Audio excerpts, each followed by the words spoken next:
Oh, is it on? Yes, it's on. Hello, good afternoon, everyone. Welcome back at the grote zaal op de Brakgrond. I'm Jarl Schulp, I'm Artistic Director of Fiber. I welcome you all to the keynote lectures of our festival. Often they happen at the beginning of the festival to give this context to everything that will unfold. But now we thought, within the theme of wildness, like let's do things differently, and to place them a little bit more in the middle of the program, to act as a sort of moment to build towards to contextualize things, and then to move into the next programs. I would like to thank first, a few people and a few organizations for the support that we've been giving for the last 15 years, because it's also our 15 years birthday. Yeah, thank you. It's, as I said also earlier at the opening concert, we're still a teenager, 15 years old, so we can still grow into becoming whatever we want, and we can do rebellious things. So we hope that we still can do this. But also, it is a beautiful moment to celebrate this with the team and to come to this moment. So I would like to thank the current team that's working on this festival and also been with us for the last 3 years, but also to everybody that worked at Fiber from 2010, the foundation, till now. Maybe give them an applause, because without them, we won't be here.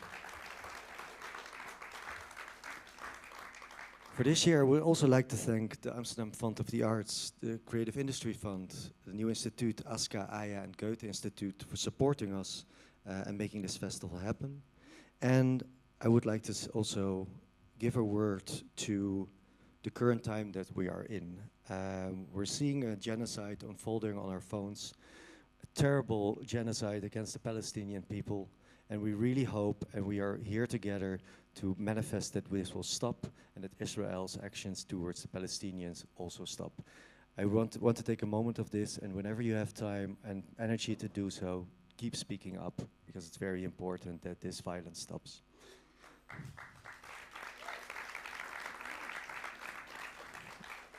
Then what can we offer in return as a festival?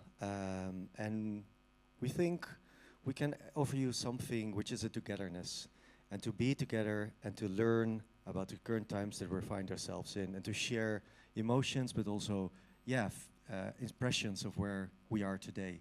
And I think the artists that we're working with, they give such visions and directions to where we would like to take our world, away from maybe the situations that we find ourselves in now. Of course, we are here very privileged here with being here together and experiencing our society, but we hope that their stories and their visions could lead us to another place. Before I hand it over to Abdo, our moderator, to introduce the keynotes, I would like to extend a welcome to Josèfa and also to Stacy. It's amazing that you're both here. Josèfa, we presented the work from you in our exhibition, which was Fragments, and I'm very happy that you can be here actually with us, because the last time we couldn't make it work. And Stacy, also incredible that she's with us. Stacy Alaimo has been very influential in our thinking for the last years. Her concept of transcorporeality was a very sort of cornerstone for our festival Outer Body, which talks about that there's no sort of inside or outside of the body, but everything is connected to a flow of matter and being made of this universe. I'm just making it very quick summary of her theory. And I leave you in the good hands also of Abdo to introduce both of our keynote speakers. Tonight is a word about the Muziekgebouw. Unfortunately, Jenny Aval had to cancel. That's a very unfortunate thing. She has lost her voice and is unable to sing. But we have a great replacement in Oceanic and Geertje Bijma, who will take their place for the performance tomorrow. Tonight, not tomorrow. Thank you, and enjoy the keynote. Abdo, the floor is yours. Great. Thank you so much, Jarl. I'd like to take even another moment to reiterate on Jarl's invitation to, or reminder actually, that we often talk here about like ecological emergency, about like climate, about really alternative modes of thinking. But it's important not to forget that no liberation is separate. Our liberation is collective, it's intersectional. And there's also humanitarian crisis that we often need to look at, address, put center stage. I see a lot of, sorry, I see a lot of voices, I see a lot of faces in the room. Who here just joined us just now? Maybe a show of hands. All right, so maybe a quick recap of the day, because the word today, the invocation that we started, is about wildness. What does it mean to be wild? What is bewilderness is a state of being, of really unbecoming, of like rejecting kind of structure. And how do we invite wildness into our artistic practice? How do we invoke wild modes of computing? So we were walked through kind of fluid computation, fluid transistors. We walked through also audiovisual art that, as a process, invoked wilderness. But now is time to go deeper, quite literally, into the depth of the ocean to understand what wildness can mean. And the first invocation here is really about the word earth, where we conceive what wilderness lives, right? Our main inspiration is from the ecological wilderness. And earth is actually quite a funny name when you think about it, because more than 2/3 of what we call earth is actually water. And it's almost a testament to how little we know about the deep sea creatures and how much we can learn from them as a method of invoking this wilderness. So there's a lot to learn from deep sea. And I personally remember there was an incident, I think it was last year, with kind of these kind of millionaires that went into a deep sea exploration, and then we had this like communication blackout. And I remember someone mentioned, oh, actually, we've explored less of the deep sea than we explored of outer space. We know less about deep sea than we know about outer space. And I think even on land, right, when we talk about the 1/3 that we're actually living on, the real ecological intact wilderness has really shrunk to about 2 to 3%. So when we talk about the real, the OG wildness, it's actually kind of decreasing in this case. So the deep sea still holds a lot of surprises, a lot of wonder, a lot of bewilderment can come out of that. And in her brand new book, The Abyss Stares Back, Encounters with Deep Sea Life, acclaimed thinker and author Dr. Stacy Alaimo presents us the question, in an era of accelerating extinctions, what does it mean to discover thousands of new species in the deep sea?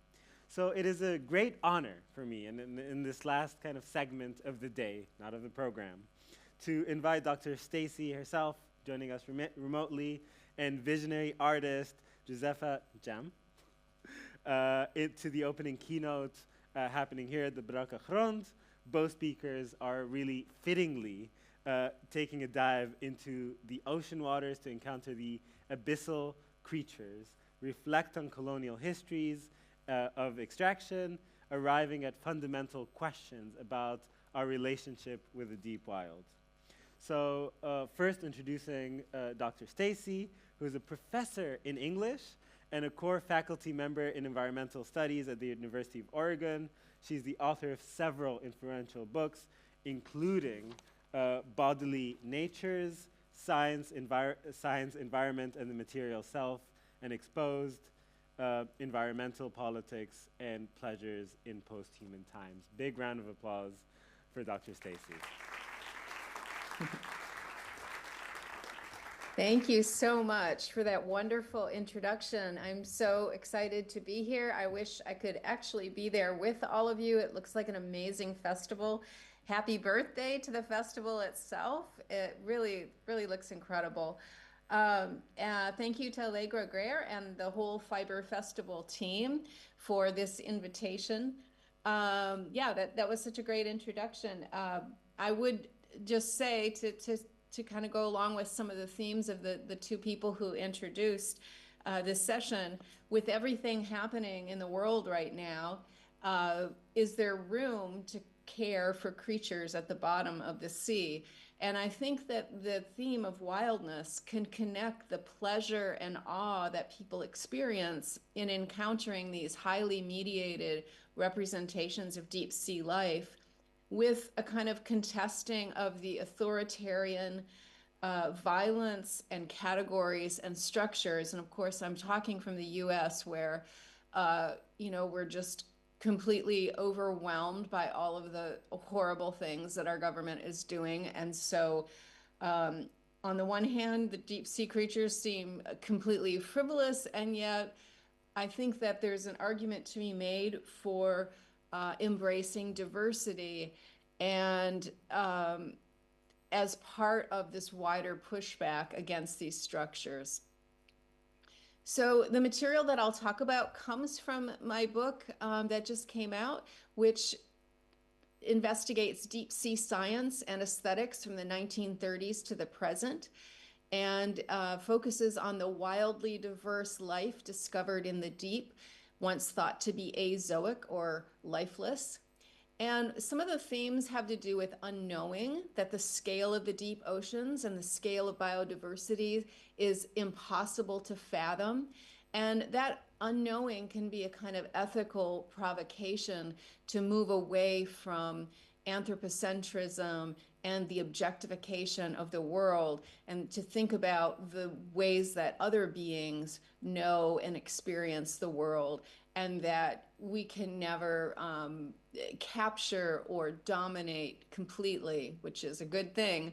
And in terms of the scientific encounters, I was really interested in how the scientific detachment, which is how we think about objectivity and distancing, is often undone by marveling and awe, and the beauty itself has a kind of disruptive category to it, or disruptive force. So the aesthetics itself, the weirdness, the surrealism, the morphological diversity, the pleasure, and even a psychedelic experience have a disruptive force, which I think is really valuable. So I have a couple questions here. Can the unruly, wild beauty of abyssal life spark desire, fascination, attachment, and concern for species at the bottom of the sea? And conversely, can contemplating weird, untamed beings inspire us to be wild in the face of the flattening of the Anthropocene and the current authoritarian impositions of sameness, rigid categories, and control? The book starts with the 1930s with William Beebe, who was a naturalist and scientist who went down in this little bathysphere here, and he went a half-mile down and saw various creatures peeking out of this little portal here, this porthole. And the remarkable thing about Beebe is that he did not believe in the imposition of scientific objectivity, which distances us, and he thought that emotion and beauty and aesthetics and art and the humanities and philosophizing and storytelling, that all of that could work with science instead of being opposed to science or separate from science. And he had this incredible painter named Els Bostelmann, who actually was from Germany originally and moved to the United States, who did these surreal and just incredible portraits of these sea creatures. And she goes to great lengths to make them not only this sort of surreal images, but to have a sense of encounter, that these fish are coming up to greet the viewer. There's a sense of encounter and recognition and marveling at these creatures. Also, their eyes get a lot of focus, and that's, I think, emphasizing their own subjectivity. There's always a little bit of light in the eyes, emphasizing their perspective. I worked in the archives on her paintings, and she included so much detail in the eyes, which again, I think speaks to their liveliness, their being.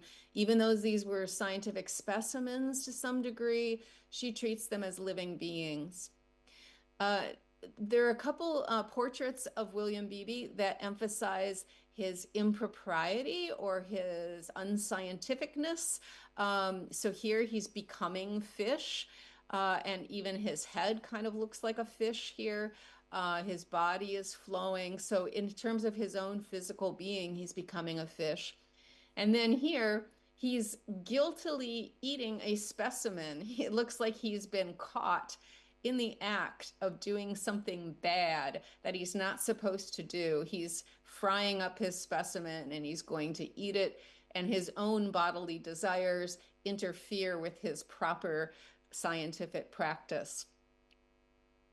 So after Beebe's bathysphere descents in the 1930s, and this amazing outpouring of art about deep sea creatures and stories and discovery, then when the war comes, World War II, the United States took basically shut down any kind of biological science related to the deep seas, and all of the money went to the military. And so the military and extractivism basically made it so that a huge period of time there is no focus on marine biology, and definitely no focus on the deep seas.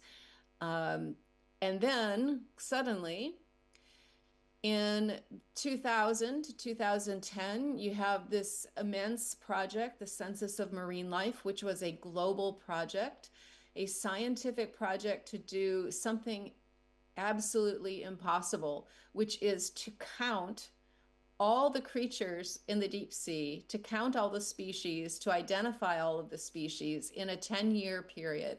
And of course, one of the things I love about this is that the scientists are doing this work, and they're doing it, as well as they can. And at the same time, they're acknowledging the absolute impossibility of this task they've set for themselves. There's no way they could count all the creatures in the deep sea, and yet that is what they are doing. So it's really a kind of interesting, self-reflexive, philosophical position that they're operating under.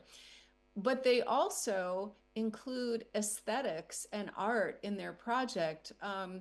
They supported various artists, and they also included this book, The Deep, which is by Claire Nuvian, this incredible book. If you haven't seen it, I definitely recommend it. It's absolutely gorgeous, with all of these portraits of deep sea life. They're just incredibly riveting. These are more pictures from the deep. And of course, the uniqueness of these creatures, their biodiversity, their biomorphologies, all of that, the colors, it's really quite, I find it just absolutely extraordinary and compelling, these images. And just to even think about, like, what would it be like to be this creature? What would it feel like to be this creature? What kind of life world do these creatures inhabit? How do they move? What are they doing? How isolated are they from other creatures? And to just imagine yourself plunged into this world of darkness, but also bioluminescent communication. You see a little bit of that happening here. And as Edith Witter points out, bioluminescent communication among the multitude of species that are in the depths is actually the most prevalent mode of communication on the whole planet. So we can think about all of the humans communicating, but underneath the water, there are creatures who communicate with light and with color. And we have no idea what they're saying, but something is happening down there. So I really, as the introduction pointed out, I am obsessed with this weirdness of how there's this tremendous era of deep sea discovery during an age of mass extinction of non-human species. And the numbers here are staggering. There are currently 242,000 known marine species. This is not the deep sea, but for all marine species in the oceans. And marine life continue to be discovered and named steadily at a current average of 2,332 new species a year. And then this article says at the current pace of discovery and characterization, it will take several hundred years to describe the remaining 1 to 2 million unknown marine species. So there's many things I love about this. I love the way that this just kind of in an age of the Anthropocene where we think that humans can control and know everything, Western scientific models of knowledge and objectivity presume that we can sort of master, quote unquote, the planet. And no, that's it. This is overwhelming. It's overwhelming life. It's overwhelming abundance and biodiversity, and all of these modes of life are out there. You can relate this to Derrida in The Animal That Therefore I Am, where he says that the edge of being and therefore of the being that I am in the first place, because what is here called the animal abyss is not a hole, a gulf, but too much being, and the fact that there is being rather than nothing. And even though Derrida is talking about the concept of the animal as a kind of violence by putting all animals in one category and containing them, corralling them, fencing them in or caging them into one category, which he then argues makes for a kind of violence toward them because they don't matter, and that there's a gulf between the animal, whatever the heck that would be, and the human. There's a sense in which when you turn to the deep sea, this wild, unfathomable abundance of deep sea life and abyssal species that are discovered in the early 20th century illustrates this not a hole, not a gulf, but too much being, this kind of, incredible, awesome sense of this life, so many diverse creatures in the world. And it's particularly ironic since Edward Ford's azoic theory of the 1840s insisted that the deep sea could not sustain life at all because it was too cold, too dark, and the pressure. But actually, it's this incredible realm. Okay, so a couple frameworks here for this that I think are useful. Escobar writes and designs for the pluriverse that there is no doubt that beauty has been a major victim of the Anthropocene. And I think this is an important concept because you think about what has the Anthropocene done? To a large degree, it's just flattened everything, made everything look the same. If you're in the United States, all the chain stores and strip malls and all of the manufactured things are flattening out, making everything homogeneous, making everything controllable.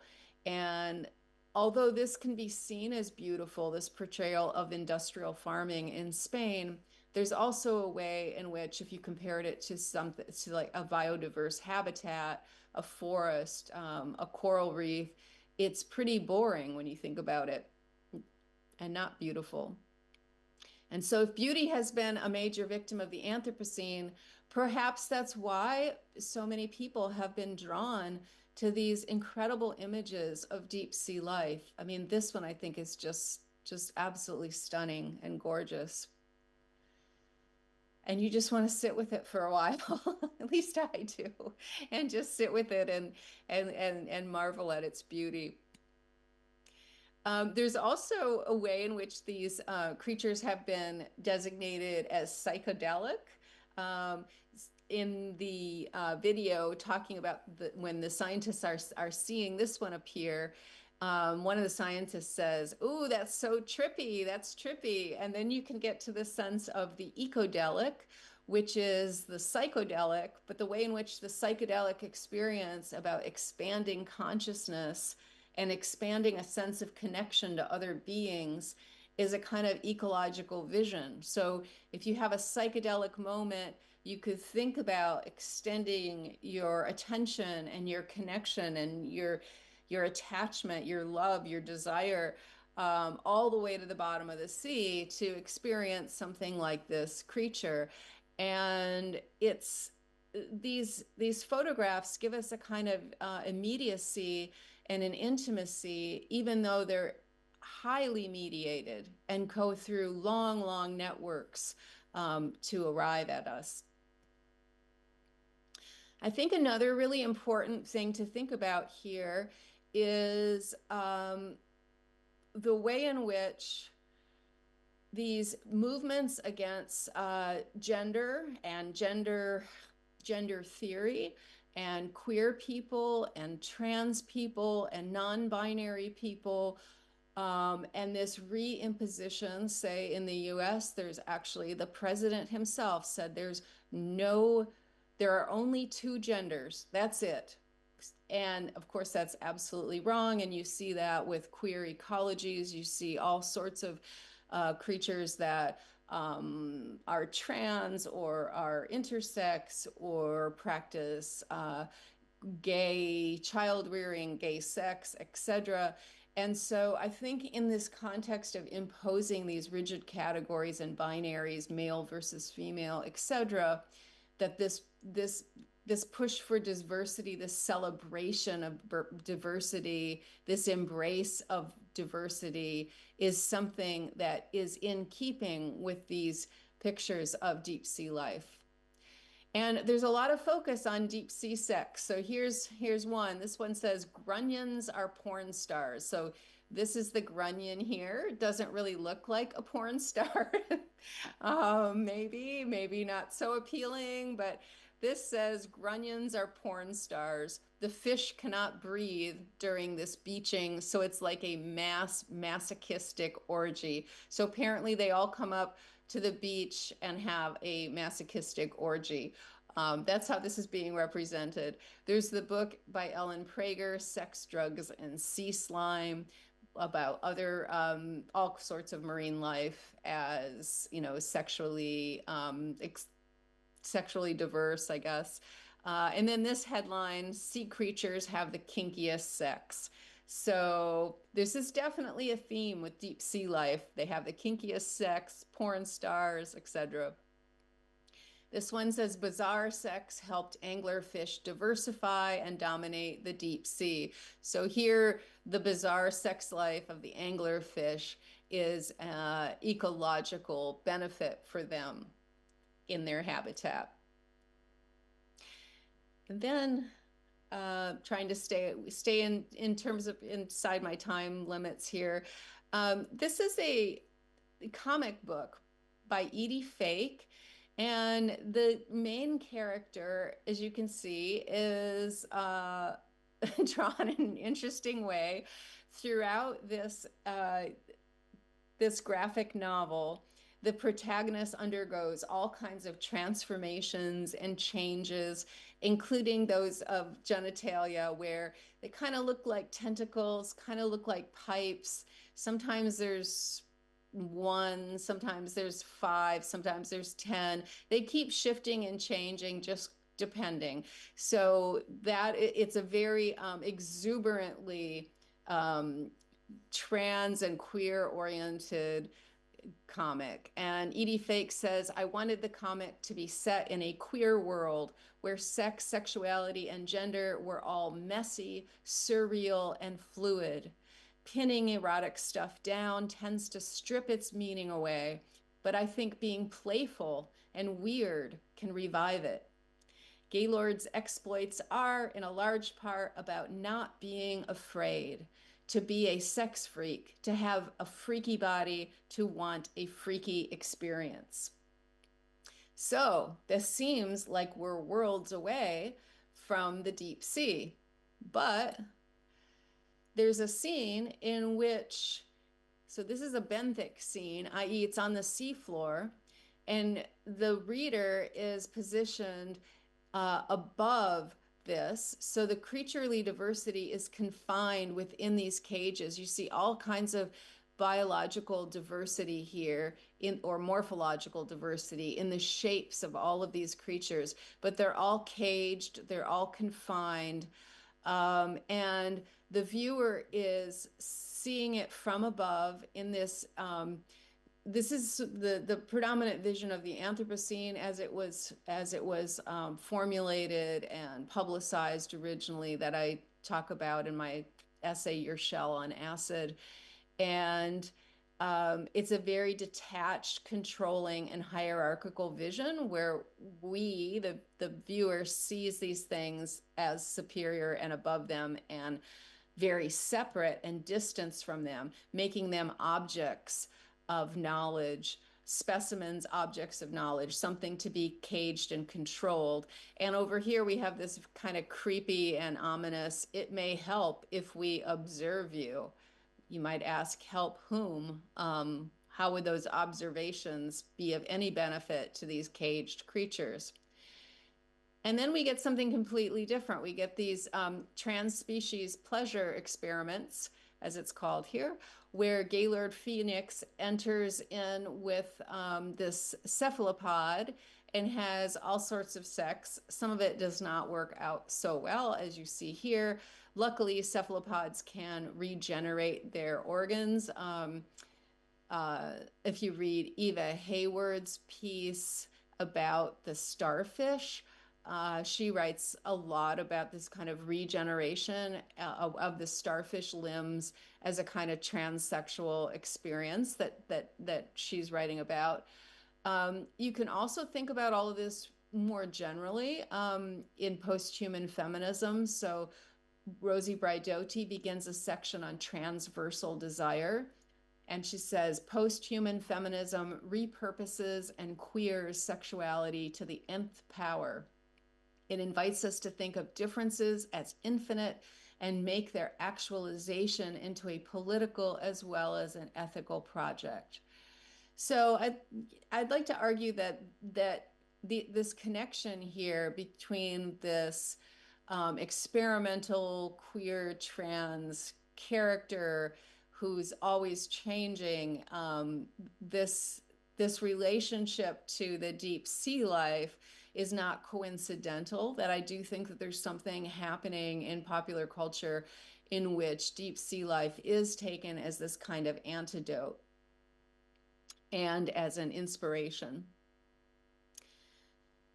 So while deep sea creatures are usually tagged as weird and not as wild, their fabulously diverse morphologies and their abyssal worlds provoke us to imagine life dwelling at the edge of human understanding.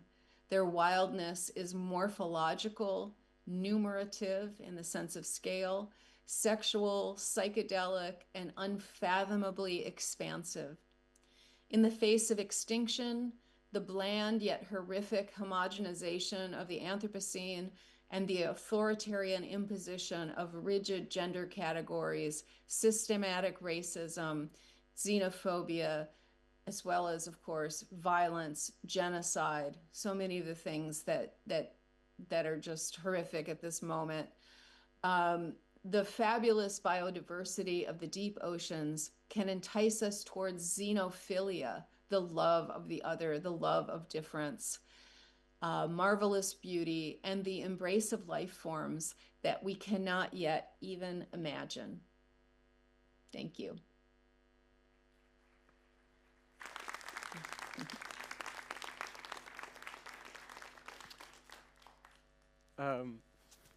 Am I audible? Yes, I am. Thank you so much, Dr. Stacy. This was really wonderful, and I think I'm personally a really big fan of how we almost like killed scientific objectivity in the beginning, and we started mixing like perception with the actual science, and that is why, to me, the category of weirdness is really powerful, and personally, when I look at a lot of sea creatures, there is a lot of wonder, but then there's a lot of like discomfort almost, of like, what is this? What am I looking at? It's not entirely unknown to me, but it still gives me this kind of eeriness towards the situation. And I wanted to maybe ask you about that tension between like wild and weird, because weirdness is the first time this debuts into the conversation today. Like, you've connected beautifully to a lot of the themes. So how can we rethink and reclaim weirdness as a category? How would you kind of maybe answer that? Yeah, I think that's a really important question because weirdness can tip. So, on the one hand, the weirdness of the deep sea life is something that draws people to look at it and Yeah. to be fascinated by it. But, like you're saying, there's an element of discomfort too for many people where it's a moment of abjection, of casting Mm. out, of saying, this thing is too weird, it's too different, it's disgusting, it's not me. So the abject pushing it away, and making it also kind of just clickbait. That happens too. I write that Yeah. about that in my book, where the other thing is that these things become clickbait because they're weird, and you just see them quickly, and okay, there's that, but you don't dwell with them. And I think that Yeah. the aesthetics of the representation can kind of lure you in, entice you in, invite you in to look at the image, and then not just look at the image as an image, but to really speculate about the Mm. being creature, and then a metonymic expansion of that. So you start by speculating about the being of that creature, and then you think about the entire habitat and world, a whole life world of these creatures. And so, I think Bruce Bagamiel said something. He's the one who did that amazing work on queer animals, and he said something like the the world or life is so much more diverse and wild and beautiful and exuberant than we could ever imagine. And I think that that embrace of otherness and difference, is just so important right Yeah. now, as Yeah. everything is just getting shut down in fear and conformity and uh, paranoia and hatred and violence in this way of kind of mastering and controlling and dominating, Yeah. instead of being open, being and wild. I think the thing I love about wildness is the agency and the ability of these creatures. They're living their own lives, they're doing their own things, and I think that instead of dominating,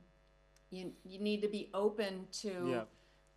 agency of others, other humans, other groups of humans, other cultures, other genders, all of those things, and other life forms. It's almost to me like this term that you've used, xenophilia, is almost like we can have it ecologically, but it can also translate socially. Is this Yeah. idea of that it of course this lens of like it's weird, it's unlike us, but at the same time we can accept it, embrace it, and so on. There's so much more I want to dissect with you, and luckily we have another Q&A, but I think we have a little bit of time for an audience question. So are there any pressing or non-pressing questions that the audience has? Oh yeah, there's a question in the back. The mic is being harried. I don't know if you can see what's happening, but Yeah, yeah. I can see. Hello. Hi. You hear me? Yes. Yeah? Yes. Okay. Yeah, I was just wondering about, thank you very much for the lecture. I was wondering whether you can say something about, the drawings you were showing, and to what extent the drawings are based on fact, or to what extent this, the stories of deep sea are inspiration for imagination to start creating things, Right. or are these drawings actually based on actual creatures? Thank Where's you. the threshold of subjectivity? Oh, right. Yeah. So it's a more complicated question, probably. So the drawings I was showing from Else Bostelmann, so they're drawings and paintings that she did. She was a scientific illustrator, but also an artist. And the amazing thing about her is that she did not get to go down in the bathysphere and observe these creatures and then draw them from seeing them. What she worked from is she worked from specimens that were trawled and dredged up, but they would she writes about how they would immediately, after they were brought up to the surface, they would immediately become lifeless, i.e. they killed them. And they would change, their coloring would change, everything would change. So she'd have to work really quickly to try to capture that. But she also, and this is really amazing, she also worked with Beebe in terms of he would narrate what he saw and tell her. And so you have a scientist telling the artist what he saw. And I mean, it's incredible she was able to do this, but they are all based on actual creatures that he saw. And he was criticized for trying to name creatures faintly seen through the bathysphere window. So again, improper science, but she was able to convey them in ways that are quite accurate, except there is also that imposition of the surreal. So with those hatchet fish, the ones that are coming up to greet us, their eyes are like cap nuts. They're a piece of hardware, a bolt, a bolt and the nut on top of the bolt, an ordinary piece of hardware. So you have a very surrealist moment of, taking something ordinary like a urinal and putting it upside down in an art museum. You have that everyday, something ordinary from everyday life becomes weird and strange and adds to the strangeness of the sea creatures. Salvador Dali, Jindřich Struski, there were several, and of course Jean Ponlevé. I didn't get to talk about Ponlevé, but Ponlevé was a scientist and surrealist artist and filmmaker who filmed not the deep sea, but he did film sea creatures in quite a surreal way, and also in a kind of psychedelic way, in the love life of the octopus. That's a great one. If you haven't seen Jean Ponlevé's films, definitely see them. They're not to be missed. Yeah, I think that's an important call to action. On that note, is there another question from the audience? Going once. There's a question down here. It's a much shorter journey for the mic. Yeah. Thank you for your talk. Some of the things that you mentioned, Donna Haraway came to mind, and her theory on the Thulocene, in the way that sort of composting different kinships together. Is that something that entered into your research, and how would you fit that into the presentation that you just gave us? Yeah, so I've been a fan of Donna Haraway's work since she wrote Primate Visions. She was one of the most influential theorists, actually the most influential theorists on my work. So I'm very much thinking about that. And the piece that I read, Your Shell on Acid, takes her idea of the critique of the God's eye view and the God's the transcendent perspective that pushes people out of their bodies, which is the sort of the ideal of objectivity, is that we wouldn't have a body. We'd sort of just be brains in vats, looking at the world from above and dominating it. And so I take that to these representations of the Anthropocene. And so I do use her work in my own critique of how the Anthropocene is refigured. I find that I don't really make up different words for the Anthropocene, but all of her work has been very influential to me. Yeah, I could talk about that forever, but I'd better stop. I recognize a little bit in the last photo you showed, one of the last photos of the seafloor with all the creatures. It's also the Geherian notion of like the view from nowhere and everywhere is yes, the hubris point, and I think I saw a lot of connection there. I think we're almost out of time, and luckily, again, we get to speak after the next block, but it's just a big round of applause for such a wonderful exploration. Thank you. And thankfully, we still have yet another deep dive. I'm really milking this analogy into the ocean with Josèfa Ntjam, who's joining us here, who is an artist who combines sculpture, photomontage, moving image, and sound. She uses assemblage as a method of deconstructing dominant narratives and investigates historical events, scientific processes, and philosophical concepts. She confronts us using references to African mythology, ancestral rituals, religious symbolism, and science fiction. So there's new players new actors kind of playing out kind of a similar conversation. So I'm super excited. Big round of applause for Josèfa.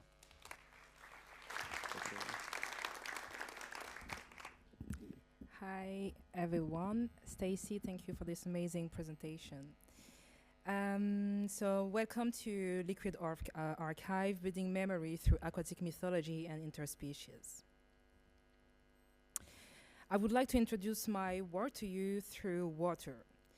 So, dragged beneath the surface on myth, memory, and displacement, from Mamiwata to Drexia, water becomes not just a survival, but a speculation, a place to mourn, to imagine, to rebuild. So, as I say, water runs through my work not simply as material, but as a narrative force, as a connector between bodies, between times, between stories erased by dominant histories. I am interested in water as archive, as a technology of remembrance, as a mythological threshold, especially in African and diasporic tradition, and especially through the myth of Mamiwata, a mythology coming from West and Central Africa. Water holds silences. It records trauma, migration, and resilience. It dissolves boundaries between past and future, human and non-human, self and ancestor. Water in my practice is not just the past, it's a speculative tool. It's how I build worlds that do not rely on colonial time, but on spiral memory. It's how I trace non-linear genealogy and what I call astrogenealogies. I do not search for origins, I search for resonances. In the end, what interests me is the idea of liquid archives, history you don't read, history you feel, story that arrive not through books, but through fluids, tides, whisper, humidity, but of course, traumas. Water carries us across time, across transformation. It allows us to imagine beings who mutate, remember, and rebuild in the name of everything that has been drowned but not forgotten. From ancestral waters to techno-mythologies, Afrofuturism, fabrication, and the mutation of sacred forms. A myth never stands still. It shifts with the currents, it morphs with the tools. It remembers, but it also drifts, mutates, and re-emerges in new form.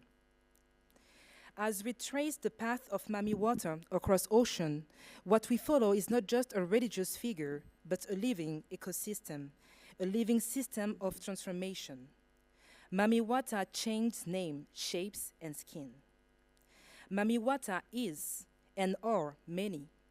Mamiwata is plural, La Sirène in Haiti, Mamandlo in Martinique, Madre de Aguas in Cuba. But always they carry the memory of water, trauma, and resilience. In the 1980s, the ancestral myth is rewritten or perhaps recoded into a new kind of cosmology. That's the Drexia, a myth born from Detroit techno-scene. According to the Drexia, the unborn children of enslaved women thrown overboard during the Middle Passage adapted themselves to breathe underwater, thus becoming hybrid beings, part underwater creature, part human. They built a hidden civilization in the depth of the Atlantic, one not rooted in grief, but in mutation, speed, and survival, the Black Atlantid through the myth of Mamiwata. This is not longer only a spiritual myth, it's a techno-myth. It belongs to the machine, futures, and sonics. It transforms the Middle Passage into a portal, a modulation of identity, a sonnet trace through history. In my work, I take this mythic technological shift further, not just conceptually, but also materially. Last year, I created a series of sculptures that extend the aquatic mythos of Mamiwata and Drexia in new forms, using digital fabrication tools, 3D printing, CNC milling, and industrial bronze casting. These machines are not neutral, for sure. They carry with them the logic of the archive, of control, of reproduction. But in this project, they become tools of myth-making. The forms I produce are not fixed identities, they are avatar, relics of speculative marine species, hybrid beings somewhere between artifact and organism. In Siphonophore 2, the body spiral outward, multi-faced tentacular like a Drexian emissary or a deep sea oracle. They speak to a new ecology of myth shaped not only by memory but code, machinery, and speculation. In Roots, for instance, the figure stands with bronze tentacle mangrove limbs ancestral faceplate as if grown from sediment and software. I will end this section with a short excerpt from the Drexler track, which through this sonic journey creates a mythological landscape made of frequency.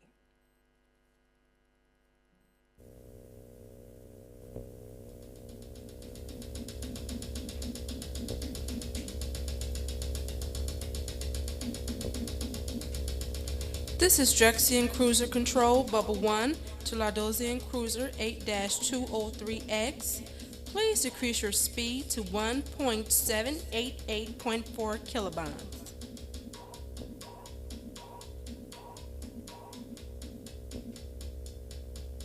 Thank you.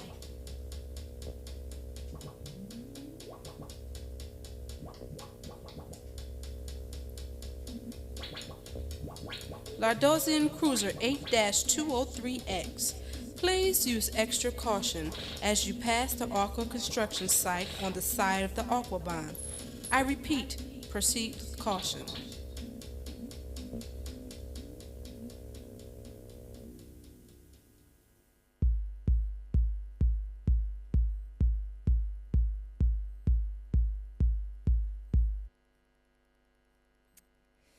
As you see and heard, the myth of Mami Wara become not only something we inherit, but something we program. Something we sculpt, loop, and launch into the unknown to create possible future. So we're gonna through myth and microorganism, aquatype shapeshifter in myth of and microbiology. In Swell of Species, my last movie, memory drift between ocean and constellation. Plankton becomes a vessel, not only biological, but archival, carrying the sediment of forgotten cosmologies and starlit genealogies. The film inhabits a zone where matter remembers, where limestone and light, calcium and cosmos, ancestral water and deep space all converge. Chronology dissolves, leaving behind an undulating time, part abyss, part orbit, and part myth. In this way, Mamiwata resonate with the mixotrophic plankton I've been studying for my last project, Swell of Species. They are organisms that also defy classification. Mixotroph are planktonic life forms that combine both photosynthesis, like plants, and heterotrophy, like animals, meaning they can both produce energy from light and feed and other organisms. They are chimeric by function, thriving through adaptability. Some of them can switch modes depending on environmental conditions. When light is scarce, they hunt. When nutrients are limited, they photosynthesize. This metabolic flexibility allows them to survive in uncertain and hostile or shifting environments, much like Mami Water, who emerge in time of crisis, culture upheaval, or displacement. Both Mami Water and the mixotrophic plankton inhabit thresholds between species, between ecosystem, and between strategy of survival. They are inter-beings, existing not as a stable individual, but as a process of negotiation between worlds. In my work, I use this link to imagine a mythology of aquatic resilience where ancestral spirits and microscopic organisms coexist. In Swell of Species, as I said, my last immersive video installation produced for the last Venice Biennale, it began with a question that kept surfacing in my practice. What do ancestral myth and microscopic life have in common when it comes to imaging new worlds? To answer it, I studied with two cosmologies, one Dogon from Mali and one Wanderey from Amazonie.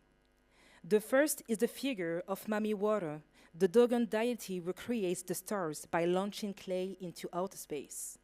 The second comes from Wanohi creation myth, where a cosmic snake, known as the fish tree, swallows stars and gives rise to life on Earth. In both myths, matter travels, transforms, and re-emerges, not as a static memory, but as active mythopoiesis. I was drawn to the idea of celestial gesture having geological consequence of stories as sediments. From there, I delve into the biological life cycle of plankton, particularly species who remains after death. Form thick layers of calcium carbonate. Over time, these sedimentary layers accumulate on the ocean floor and eventually give rise to islands, cliffs, and mountains range. Their calcareous shale gradually build up into geological formation such as the White Cliff of Dover in England or the Cliff of Etretat in France.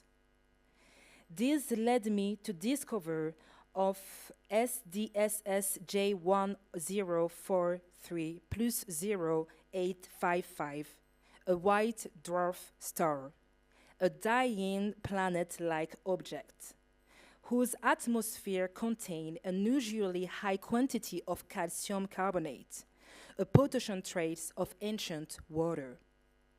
I saw this as a kind of inversion, a celestial body with the chemical memory of ocean, a planktonic planet, a sedimentary ghost.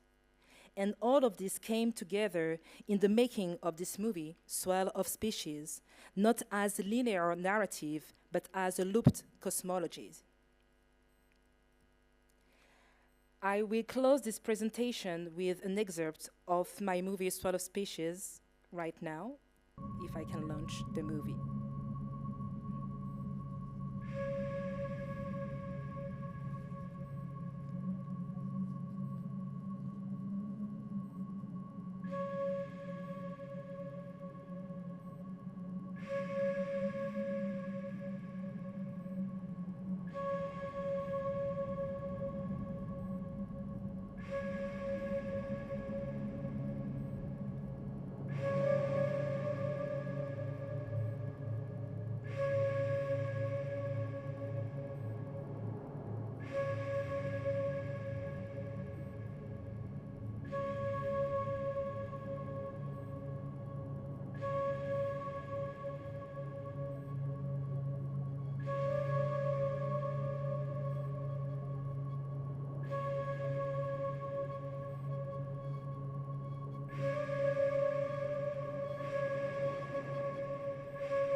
so I can't let the entire movie. So if you want to see it, you can ask me for the link. And also, this is just the beginning of the process of a really long and endless transformation in this movie, Sweat of Species. And what I want to end with is that there is no beginning and no end in this movie, so it was quite a challenge to produce a movie like that. And also, it has been scored by Fatima Al-Qadiri. She was an amazing support to create the voice, but also the energy of all the character. And also with my partner, Sean Hart. Thank you for the production. And I want to finish with that. There is no beginning and no end, and Plankton become a supernova, as you can see on the screen. And Ama becomes a statuesque octopus, caught in the folds of space-time. The snake returns not as a threat, but as a carrier of code, a matrix of growth. The film explores a zone where myth, memory, and matter fold into one another, where sediment is not just a geological, but symbolic, where water, calcium, limestone, and storytelling collide. It is a world where the microscopic and the cosmic speak in the same language, one of drift, transformation, and proliferation. Thank you.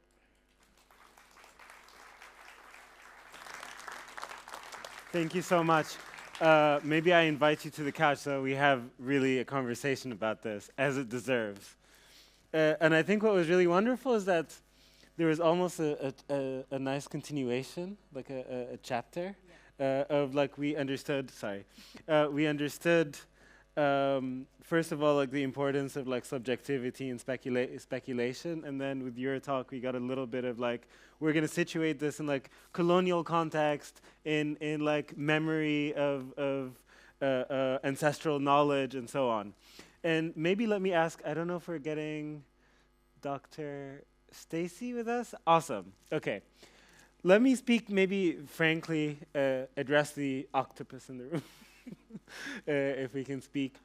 And this is maybe a tension that I live with, right? I want to be as non-extractive as possible. I want to break away from these like logics.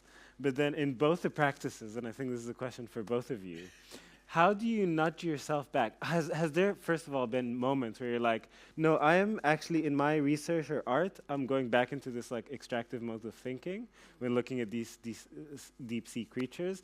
How do you nudge yourself back when that happens, or how do you stay clear from it? So Josèfa first, and maybe Dr. Stacy after.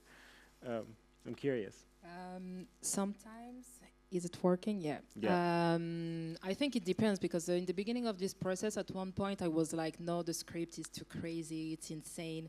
And I started to work with a biologist from the laboratory of ISMAR in Venice. And we started to talk about plankton and everything.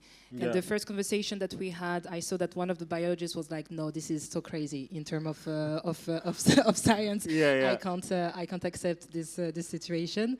But at the end, when he saw the movie, he was like, you know, Josèfa, no one cares about plankton, and you created something else. But that's true. That at the beginning I was like, no, this is insane. But also I need to check some things, some fact, and but also this is the magical part of being an artist, that you can weave so many different temporality, texture, and environment together to create a kind of new possible future. So yeah. Dr. Stacy? I don't know. I don't think we can hear you. Here we go. Oh, okay. There you go. We can now. Yeah. Sorry. First, I just want to say I was absolutely blown away. Even though I can't see that well from Zoom, I was absolutely blown away by that presentation. And I will definitely be looking at Josèfa's work and following it from now on. Really, really exciting work.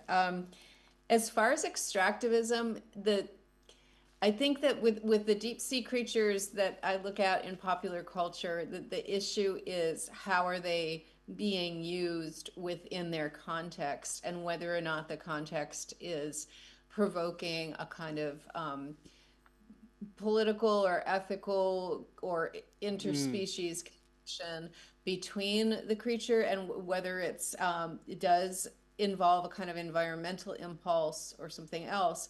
But the larger issue for me with this book has been extractivism in terms, or being extractive in terms of, say, indigenous or Black studies theorizing. I was very careful about that in the book, and I kept thinking that because I was working with an archive that was mainly big science, so a kind of Western colonial big science archive, that then that was the archive I was working with, but then I would try to push it against it with indigenous perspectives and Black feminist perspectives, say Alexis Pauline Gumb's work, which has a lot of similar themes to what the amazing presentation we just saw has.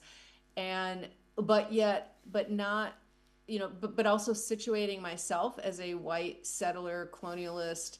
And so always pointing out a kind of colonial horizon of this knowledge, and that there are other ways to know and other ways to have science, so-called science.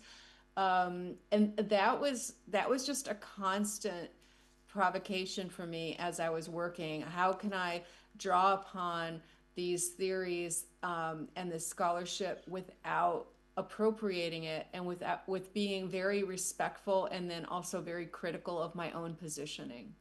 Yeah, beautiful answer, and I think kind of weaving, as you have done, also like a queer lens on the deep sea, because like we have enough evidence to say, okay, the deep sea is quite queer as a space in terms of like gender relations, but also weaving kind of like Black history into the sea and kind of mythology around water. But I think that kind of leads me into almost the next question, because I see a speculative element in kind of both presentations. And it kind of invokes within me, okay, there's a lot of invention that is quite important. There's a lot of exploration, wonder, negotiating with the wilderness. But how do we go from invention to intervention? So how do you see that kind of work translating into like an actual movement, into like preservation of the deep sea or something of that sort? So how do you kind of contextualize that work? Whoever wants to go, I have no... I'm just throwing this in there. I mean, for me, yeah, that is always a question. I use a cultural studies framework, which is all about prevention, and so but I think the most important interventions are what happens after I do the work, right? Like how other people take it up, how other people use it, what other people do with it. And I've been, really so gratified and happy about all of the times that people have said that my work has had an impact on them and how they see the world. And so I think I think I don't know how to go from invention to intervention exactly. I think that the invention is where you start, and then you just sort of hope that something good happens. It's really an invocation in the wild, and you don't know how the ecosystem responds almost. Yeah, absolutely. Thank you for that. Yeah. What about you, Josèfa? Yeah, I also think that maybe invention is a part of intervention at one point, because you need to share the work with a large audience. Not large, but you need to share the work and to speak about it. And for this project in Venice, what we did a second project, an annex project of this big installation at ISMA, so the big research place. And I created a kind of AI mixing a West African statue with a microscopic picture of a plankton that they are shooting inside the bay of Venice. So I used this scientific element, and then we were able to launch the weird interspecies into a tank, like a video tank. And it was also fun, but it was also a kind of a pedagogical project, because we invited so many children to speak about this project, to speak about plankton, to speak about ecology in Venice. So we had school who visited the site, the exhibition, but also the annex site. And I had a lot of return about this project, about, okay, I didn't know about plankton, I didn't know about this part of mythology and everything. So I think that Yes, so this is what I say. I think invention is, in one way, is also a part of intervention, because you need to share some part of knowledge with people to just to try to invent something new. But maybe sometimes it's not new, but just to weave some new connection. So yeah, it's almost like, I think we have a speaker tomorrow which talks about like narrative closure of certain systems, and this is kind of like reclaiming. Like there's different narratives are possible. I don't want to be too kind of selfish with the question, so I maybe want to open it up to the audience. I can't see anything actually, so.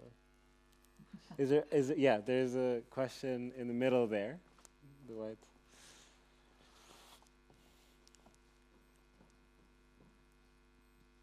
I thank you for this collapse between science and arts.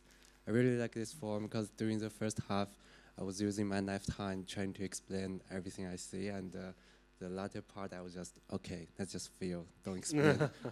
And I really like the idea of like aquatic archive, because I think you are really mentioning about the fluidity, the fragmentation, like it's not institutionalized, because I think for science, we try to record everything, we make it like archive, like institutionalized. But from your artistic side, it's really fragmented. Like each time, it's like different. So I wonder how you want to extend that concept. Because to me, I think the real aquatic archive should be spontaneous. Like every time you present this, it's different. Because if you really solidify, like make it static, it's no longer aquatic, in my opinion. Thank you for the question. Yeah, I think I really feel the same. So this is why also in my practice there is a part of performance, of live performance, but really based on narrative, talks, and spoken word. So poetry is, to me, part of this fluidity that I want to invoke in my work.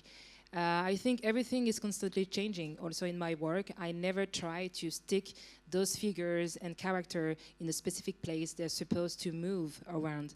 And also it's a kind of, each project is a new answer to another, a past or maybe a future project. There is no like a kind of specific project, if I can say. So in my entire work, you can see like the circulation of all these different characters in different type of project, but also the evolution of this character every time. So as you say, like maybe each iteration of a new project is a moment for me to create a new, maybe an evolution of the character of some concept or maybe some philosophy and poetry. So I think this is how I'd have to maybe to dive also in my work.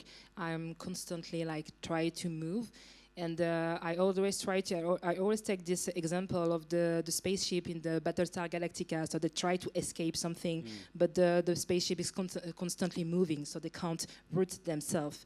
And I think this is how I try also to work with the new people, new collaboration every time. So, but I feel you in that way about the question about fluidity and water. Yeah. Any more questions? All right, I think I have a question, and I kind of have this almost for the first time. I think moderating, I feel a burden of asking the questions because I feel like I just want to meditate on the talks and see them for how they are. But for the sake of like poking around, is there perhaps a tension between categorizing knowledge about the deep sea and kind of packaging it for people, and just letting things be unknown? Because part of it is unknown, it's unquantifiable. I think we've agreed, I see an implicit agreement about this. How do we reconcile these two notions of like, we should let this be unknown, to like, we need to also get inspiration from it and alternative modes of thought, and we need to package it for people. How do we deal with that tension? Yeah, that was a really important tension for me, and I was surprised to see it play out as early as the 1930s with Beebe, with his sense of wonder and the unknowing, and yet he also he has these passages in his archives where he would go downstairs and peek at some of the the so-called specimens, the living beings that he had captured, and then try to imagine their life. And he has a little short story about one of the creatures that even includes himself peering at it. And then he ends with this, you know, meditation on the unknown worlds and how you can never understand this.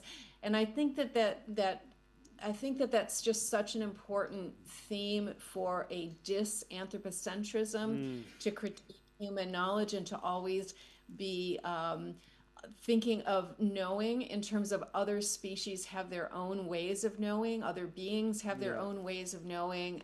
Rachel Carson even writes about how it wasn't humans who discovered deep sea life, but it was cetaceans, whales, who would dive down deep, and then then imagining what whales thought of the deep sea life. So other creatures seeing themselves, communicating themselves, having parties amongst themselves, all of that. I think that is so important in this age of extinction, where so many creatures are disappearing, and we really need to think about the unknown from a multi-species perspective, not just from a human as the knower, but human as one way of knowing, one knower within a world of creatures, even trees, plants that know, fungi that know in some kind of a way. So I think that's just so important ethically.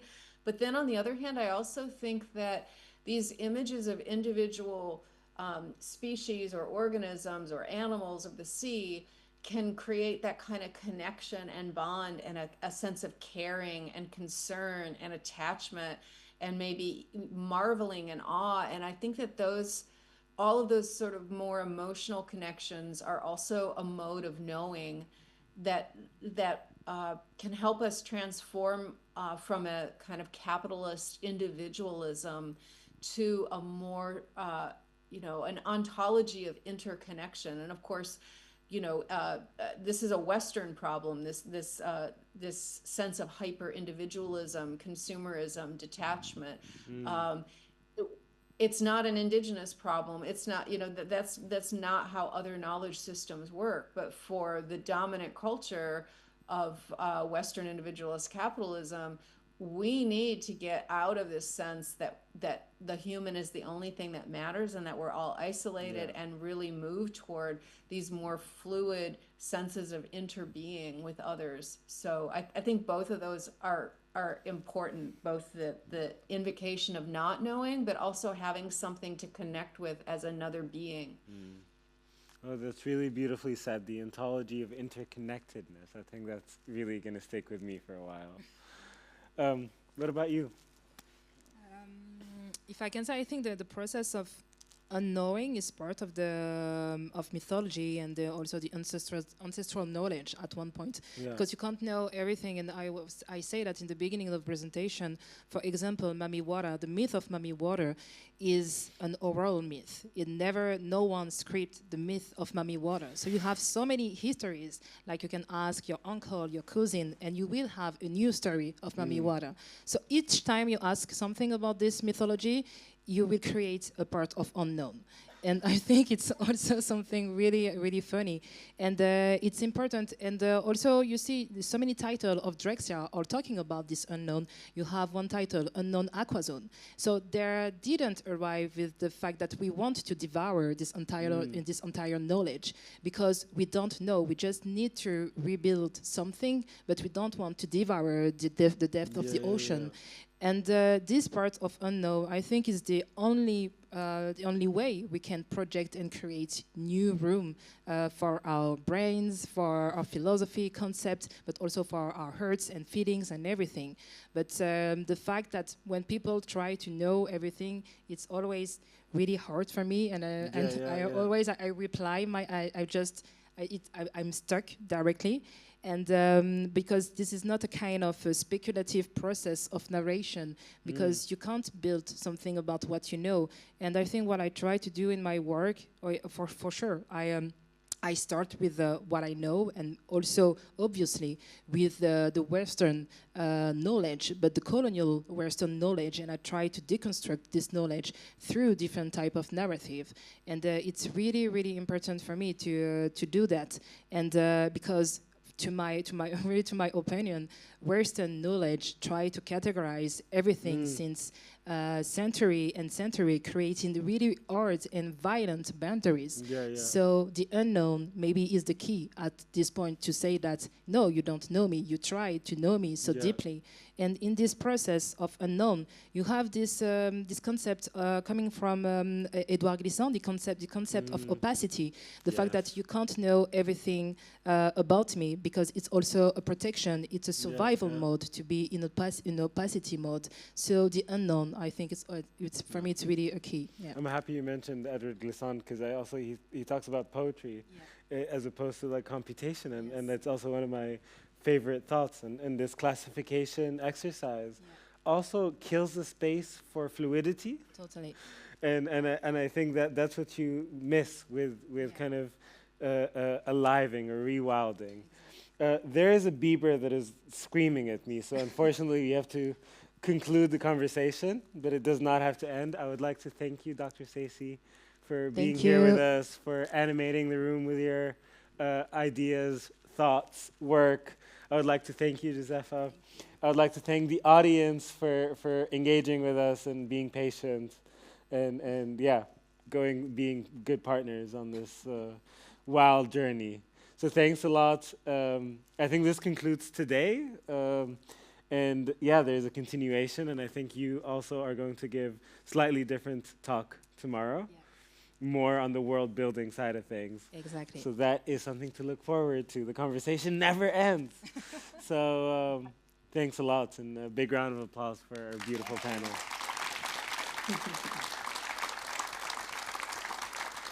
Thanks a lot.